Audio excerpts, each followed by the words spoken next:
Unana Zaelia Fani Nwere Synod. Cassie, Zara, Jida. We do not value what is ours. Ejigbo eje ebe. Ndewonu ụmụnne m ndị Igbo ndị ọma njem ọnụ, ekelekwa m unu. Aka mbụ nwanne gị nwoke 042 Solex, onye akụkọ ụwa. Ihe onyonyo a ị na-ahụ n'iru ebe a bụ otu ihe onyonyo nke na-efegharị kamgbe izu ole na ole gara aga ugbu a, bụ ihe onyonyo na-egosi nwanne anyị nwaanyị bụ Oriakụ Chimamanda Adichie bụ Odelora, onye nke ama ama na mba ụwa niile bụ aka na-ede akwụkwọ, bụ ebe ọ nọ wee na-akọwara ndị Igbo ka ọtụtụ n'ime ndị Igbo si wee na-atụfu asụsụ Igbo anyị ma abịa n'ihe gbasara ịgụ nwa ha aha. O wee kpọpụta ụfọdụ aha ole na ole bụ aha ụmụnne anyị ndị na-eme na ha amụtala bekee na ha na-agụzi aha ka ndị ọcha na-agụ ụmụaka ha, bụ aha nke ọ kọwara na onweghị ihe ọbụla bara uru ya bụ aha pụtara, wee tụfuzie aha niile nwere mpụtara dị omimi na be anyị bụ aha Igbo, maka na ha na-achọ ka ha mee ka ndị ọcha. Ogologo kwa dị mmanụ ka mgbede, ya mere bụrụ oche gị kpụdobe nso ma nọrọ ala ka anyị anya na ya bụ ihe onyonyo na nkenke oge, ma nụrụ n'olu nwanne anyị nwaanyị a bụ Odelora Oriakụ Chimamanda Adichie dịka o ziri ndị Igbo ozi ya dị omimi. Ya mere a sịla na Solex sị kama lere onyonyo ya, ma tupu anyị anya na ya bụ ihe onyonyo, ngwa ka anyị kirie ya bụ ihe onyonyo. Agaghị m eme ụdị nke ahụ, ka anyị hapụgodo ire akwụkwọ ugbu a, ka anyị kirie ya bụ ihe onyonyo ka m pụtakwanụ. Unana Zaelia Fani Nwere Synod. Cassie, Zara, Jida. We do not value what is ours. Ejigbo eje ebe.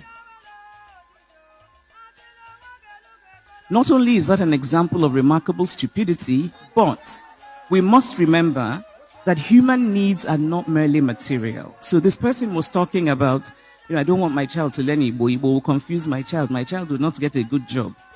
But human needs are not merely material. We must feed our bodies, of course. We must think about what will give us a good job. But our souls must also be fed. And it is dignity that feeds our souls. If any of you have those names, I won't blame you. It's your parents I blame. I consider all of Igbo land to be my home. From Enugu to Anambra, Imo, Abia, Ebonyi, and the Igbo-speaking communities in Rivers, in Kogi, in Benue, in Delta. All of them are home because all of them are Igbo land. Igbo bụ Igbo. Ọkwa ikirichala ya bụ ihe onyonyo ma nụ n'olu nwanne anyị nwaanyị a. Na mbụ ana m asị ya bụ nwanne anyị nwaanyị bụ Odelora Chimamanda Adichie, ana m asị ya daalụ ọlụ. Daalụ rinne, wee na-ekpesi ka Chineke nna gọzie gị ebe ọ pụrụ iche, maka na nwanne anyị nwaanyị a bụ otu onye n'ime ndị Igbo ndị gụrụ akwụkwọ ma gụmie akwụkwọ agụmi, ndị ime ihe ndị mma nke ekwe na-akụ, ma bụrụkwa ndị ụwa na-anụ olu ha, ma ndị ụwa na-agụ edemede ha. Mana o meghị ka ya bụ nwanne anyị nwaanyị chefuo asụsụ Igbo. O meghịkwanụ ka ya bụ nwanne anyị nwaanyị tụfuo njirimara ndị Igbo. Ọ na-ekwu okwu mgbe ọbụla n'ihe gbasara ndị Igbo, ihe gbasara asụsụ Igbo na ihe ndị ọzọ yiri ya. Were asị ya bụ nwanne anyị nwaanyị daalụ ọlụ rinne. O welakwa na otu mkpu ahụ anyị na-etikwanụ mgbe ọbụla kwamgbe sị onye ọbụla bụ onye Igbo etufukwala njirimara gị. Onye ọbụla bụ onye Igbo, site n'aha ị na-agụ ụmụaka gị, site n'ịkụziri ha asụsụ Igbo, ọ bụ ihe dị ezigbo mkpa na gị bụ onye Igbo ga-akụnye mkpụrụ Igbo ahụ isi na ya n'ahụ ụmụaka gị. O wee bụrụkwanụ otu ihe ya ahụ mere nji wee kwụọ aka wee depụta ọmarịcha akwụkwọ a iji wee nye aka n'ịkụziri ụmụaka anyị otu esi agụ asụsụ Igbo.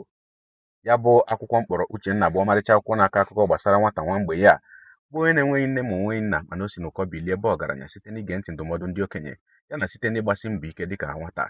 Otu ihe kacha weta ụtọ na ya bụ akwụkwọ bụ na edere m ya n'asụsụ abụọ, bụ na iru ya ọbụla ị satara ị ga-ahụ ebe ndere ya n'asụsụ Igbo ma hụ ebe ndere ya n'asụsụ Bekee.